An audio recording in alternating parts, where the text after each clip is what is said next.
Have you ever wondered why, with the exact same plant and the same cutting method, some people can just stick a cutting in a glass of water and get strong white roots in a few weeks, while yours turns brown, goes mushy, and starts smelling after just a few days? A lot of people think they just don't have a green thumb, but most of the time, the issue isn't you. It's the environment around the cutting. Right after a cutting is taken from the mother plant, it stops getting water and nutrients, and that cut point becomes an easy entry for bacteria and fungus. If it doesn't recover fast enough, it can rot before it ever roots. The interesting thing is, long before commercial rooting powders existed, gardeners were already using simple things from the kitchen and the garden to help with propagation. But the real question is, do they actually work, or are they just old gardening myths passed down over time? In this video, we're going to test that. I'll break down what science actually supports, what traditional methods still make sense, and how to improve your chances of successful rooting without relying completely on rooting powder. Honey, aloe vera, and willow water. When you're rooting cuttings in water, most people think the secret is root and powder. But in reality, the biggest problem usually happens before roots even show up. The base starts rotting within a few days. That's why things like honey, aloe vera, or willow water shouldn't be seen as miracle root boosters. They're more like tools that help the cutting survive that fragile early stage.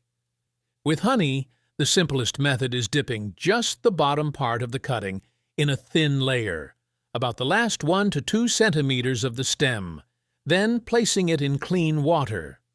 Honey helps coat the cut, keeps that area cleaner, and reduces direct exposure of the soft tissue to bacteria and fungus in the water. But you shouldn't mix a full spoon of honey into the water, because overly sweet water can cloud up quickly and actually encourage microbial growth. With aloe vera, you use the clear gel from inside the leaf, avoiding the yellow latex near the skin. You can mix about 1 tablespoon of aloe gel with 1 cup of slightly warm water, then soak the base of the cutting for 15 to 30 minutes before placing it in water. Aloe gel helps keep moisture around the cut, soothes damaged tissue, and reduces stress after the cutting is separated from the mother plant. With willow water, you use young flexible willow branches cut into small 2 to 3 centimeter pieces. Take 1 to 2 handfuls, pour hot water over them, and let them soak for 24 hours. Then strain it and use that water to soak the cutting base for the first 12 to 24 hours. Willow is known for its natural rooting compounds. So many gardeners use it as a gentle boost during the early stage of propagation. The common thing between all three is this: they don't create roots. They just improve the environment around the cut. Cleaner, more stable, less stress, and lower chance of rot. If the cutting survives those first few days in good condition, then the plant has time to form callus tissue at the cut. From that tissue, new white roots can start developing. So instead of asking, "What should I add to the water?" the better question is this: does it help the cutting survive longer, cleaner, and more stable during those first critical days? That's the real role of these natural methods. What actually decides whether a cutting roots or not? At this point, a lot of people start wondering, if honey, aloe vera, or willow water all help, why are my cuttings still rotting? Because most cuttings don't fail from a lack of rooting products. They fail because of how they're prepared. In fact, a lot of experienced growers actually start preparing cuttings before they even take the cut. If there's no rush, I'll pick a healthy stem ahead of time and remove most of the older leaves along the stem, leaving just 1 or 2 young leaves at the top about 24 to 48 hours before cutting it. That window helps the cutting lose less water once it's separated from the mother plant, And it also lets the plant start adjusting its hormones and sending more energy toward the future cut area. This is called preconditioning, and a lot of nurseries use it to improve rooting success rates. Once the cutting is ready, the next step is the cut itself. Don't use scissors you just used on wire, fertilizer bags, or dry woody stems. A dull blade doesn't just crush the water-conducting tissues, it also carries a lot of bacteria. The best option is a sharp knife or clean pruners. Disinfect with 70% alcohol before use and make one clean, confident cut. A clean cut always recovers faster than a crushed one. Next is where you cut. This is one of the most common mistakes. A lot of people cut anywhere along the stem because they assume it doesn't matter. But most adventitious roots form at the leaf node, also called a stem node. That's where you have the highest concentration of active dividing cells. So you want to cut just below a node, about 0.5 to 1 centimeter, then remove the lowest leaf so that the node sits right under the water surface. That's where roots will form. You might also hear people recommend a 45-degree cut.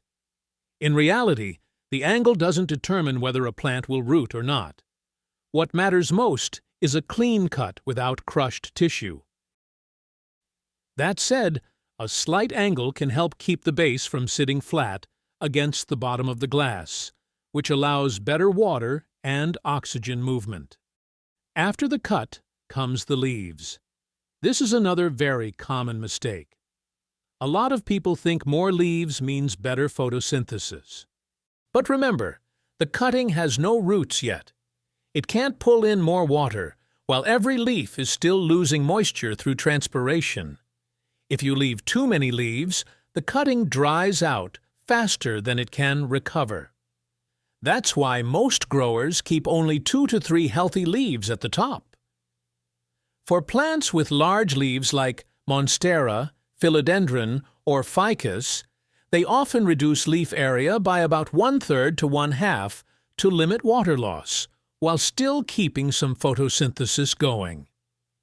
Next is the water. If you have clean rainwater or filtered water, that's usually the best option.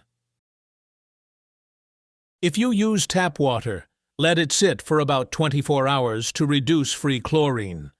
But in many U.S. cities, tap water is also treated with chloramine. Chloramine is more stable than chlorine and doesn't really evaporate overnight. That's why many gardeners and aquarium hobbyists use water conditioners like Yapi Water Conditioner. Just about 2 drops per gallon, roughly 3.8 liters, is enough to neutralize chlorine, chloramine, and bind some heavy metals that can stress cuttings. This isn't required, but if you're working with harder-to-root plants or living in an area that uses chloramine, it's a useful trick to try. Another common mistake is leaving the same water unchanged for weeks. After about 3 to 4 days, dissolved oxygen levels drop, while bacteria start building up. That's why cuttings can look fine at first, then slowly start going soft from the base. Changing the water isn't about giving fresh water, it's about restoring oxygen and reducing microbial buildup around the cut. Finally, temperature and light. Most tropical houseplants root best between 22 and 26 degrees Celsius. If the water is too cold, cell division slows down significantly. On the other hand, if you place the glass under harsh midday sun, the leaves lose water quickly, while the cutting still has no roots to replace it. The ideal spot is bright but indirect light, enough for the leaves to keep photosynthesizing without overheating the plant. When you prepare the cutting properly, make a clean cut, use the right water, keep stable temperature, and give proper light. That's when tools like honey, aloe vera, or willow water actually start to matter. That's the biggest difference between someone who just sticks a cutting in water and someone who gets consistently high rooting success. how to save rotting cuttings and when to move them to soil. There's something that makes a lot of people give up too early. They take care of a cutting for days, but the moment the base turns slightly brown, they throw the whole thing away. In reality, a lot of cuttings can still be saved if you act early enough. The first signs usually show up after about 3 to 7 days. The base starts turning light brown. The water looks a bit cloudy. Sometimes there's a thin, slimy layer or a slightly sour smell. If the upper stem is still firm and green, don't give up yet. Take the cutting out of the water right away. Gently rinse the base under clean running water to remove any slime. Then use a very sharp knife that's been disinfected with 70% alcohol and cut away all soft or discolored tissue. Don't be afraid to cut a little more. As long as there's still healthy green or off-white tissue left, the cutting can still produce new roots. This is also where a lot of people use 3% hydrogen peroxide. When used correctly, it can be a helpful support tool. You can mix about 1 teaspoon of 3% hydrogen peroxide with 1 liter of water, then soak the base of the cutting for 5 to 10 minutes before moving it back into clean water. Hydrogen peroxide helps reduce bacterial pressure around the cut site, and as it breaks down, it releases oxygen, which creates better conditions for the healthy tissue to recover. But remember, hydrogen peroxide can't bring back a cutting that's fully rotted. If the vascular tissue is mostly dead, no solution can reverse that process. After changing to fresh water, the next step is just patience. Depending on the plant, you may start seeing the first white roots after 2 to 4 weeks. Don't rush this stage. This is another common mistake. As soon as people see a couple of roots about 2 or 3 centimeters long, they immediately move the plant into soil. A better timing is when the root system has multiple small branches and reaches about 3 to 5 centimeters in length. At that stage, the plant adapts to soil much more easily. When transferring to a pot, use a loose, airy mix.